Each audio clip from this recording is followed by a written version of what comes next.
Hi, I'm Anthony Hutley and I'm an Australian living in Nagano, Japan. I'm actually from a very small town in Australia called Airlie Beach in Queensland, but I moved to Japan about 8 years ago. I lived in Matsumoto for about 3 years as soon as I moved here. I'm here today to tell you all about this wonderful city, and I'm going to show you a few of the things that it has on offer. So we're here at the entrance of Matsumoto Castle, and here it has a beautiful samurai armor with some decorations, and this is for the New Year celebrations. Alright, so this is Matsumoto Castle. It's Matsumoto's most famous cultural heritage icon, and the reason I like it is because it's over 400 years old, and most of it is original, which is super cool. These guns are super old guns. Very, very cool, and they still work too. Sometimes in front of Matsumoto Castle they have displays where the samurai come out and they shoot the guns. These guns, very cool. Legitimate samurai armor. How many hundreds of years old is this?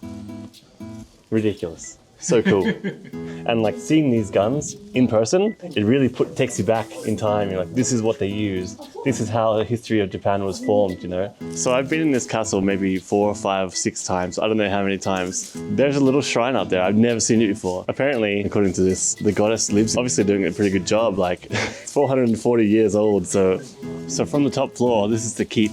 And you can see all around the place, and even like the western and northern Alps. The Jonan's way up there. In the winter, they're beautiful, covered in snow. So this is the 4th floor, and the daimyo used to sit in here. Isn't that crazy?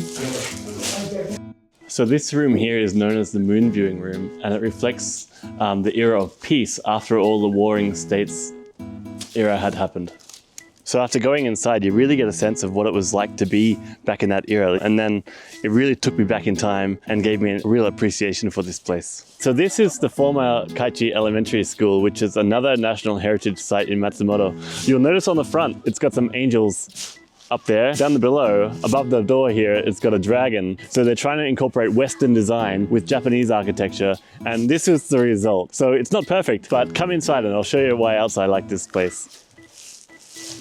Alright, so when you get inside, you'll notice all of the signage, or most of the signage, is in Japanese, but the Google Translate app does a fantastic job of translating all of this stuff so you can get an idea of what it's all saying. So this is why like I have an appreciation for this place, because like this apply I can read everything that's written. In this school, they had the emperor visit sometimes. Isn't that crazy? So they built like this room for him to sit, while others would sit in this room and bow to him and listen to what he has to say. A special room just for the emperor. So the tatami here is called Misuzu Zaik, and it's an original style that was developed in Matsumoto. So some of these doors like this were brought from old temples that they had to dismantle, and they reused them in this place, which is pretty cool. Alright, so next up is Agatanomori Park. So if you're coming from Matsumoto Station, it's really easy to find. It's like just down there. It's a straight run. It'll take you about 15 minutes to walk here, and it's a really nice park. So all year round, in the springtime you got the cherry blossoms. In autumn you have the goji trees, and like the leaves are changing color. I'm sure you're gonna love it. Come with me. So in winter the lake, it's frozen on top. In this park there's this nice, really big wide open space, and there's also another park, like a kid's playground over there, so it's really good for families. I often come here with mine. Alright, so this is the park that I was talking about. So in winter it's super cold. A park over there for kids to play in, so if you're here at the right time of year, it's pretty fantastic for families.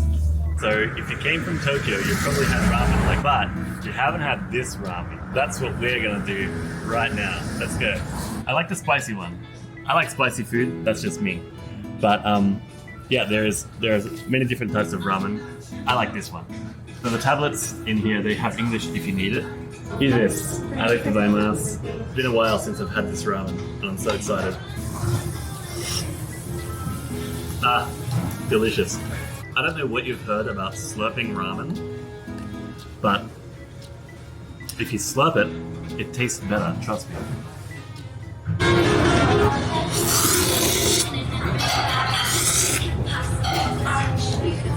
It's been a while since I've had ramen like that, especially in a winter day like this. Perfect. If these spots look familiar to you, you're probably going to like this place. This is the Yayoi Kasama Museum of Art, and inside are a heap of her exhibitions. Plus, depending on what time of year you come, there are other exhibitions as well. So now we have, come over here, I'll show you. I've never seen it before, but I'm keen to have a look. So I'm gonna go in.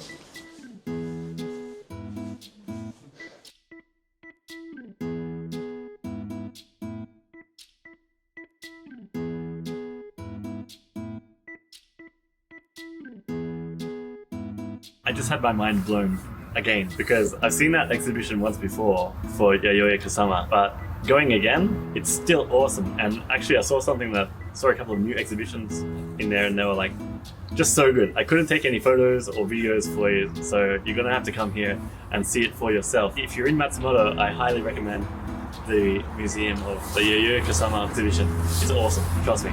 So this is called Nawate Street, otherwise known as Frog Street. This street here is full of old buildings and various like little shops and things that sell traditional Japanese food and Japanese clothing and traditional Japanese cups and chopsticks and all various other items. It's a pretty cool street. I think you're gonna like it. Let's go take a look. Some rice crackers. All right, so behind me here is Yohashira Shrine. To be honest, I'm not so clued up about the history of this place, but it's a really cool spot. It's a big shrine. It's got lots of trees around. It's really nice in the springtime because there's cherry blossoms, and it's really nice in the autumn because like the colored leaves and things. So if you're a historian, read up and maybe you can let me know. Check it out. It's such a nice view. This is Nakamachi Street, so it's full of all these old buildings. I don't know how old they are, like centuries old perhaps. Along the street, fun fact, place called Nakamachi Cafe, where I used to work. It was one of the first jobs I had in Japan. Yeah, I used to make coffee there. Nowadays, the shops have changed a little bit, but it's still an excellent street to come and to wander down and have a look around. You might find something to eat, you might something to drink. Check it out. Let's go again. All right, so this is the Karasikan building, and here is an old sake brewery, but nowadays they run events and things, so sometimes they run little craft fairs and things and stuff, so depending on the day you come, it's worth checking out anyway. So this store here is it's a shop full of old lacquerware, old styles and things where they sell like Japanese teacups and sake glasses and soup bowls and things. So come and take a look at this sort of stuff. Maybe you'll find something, a souvenir or something to take back to Australia. So as an Australian who used to work as a barista in Australia, it's been really hard to find great coffee in Matsumoto. So there are a few places, but this is probably my favorite now. So it's called the Hangout Cafe. They also have bonsai, which I know you all love. If you're a soy drinker like me, that's where it's at.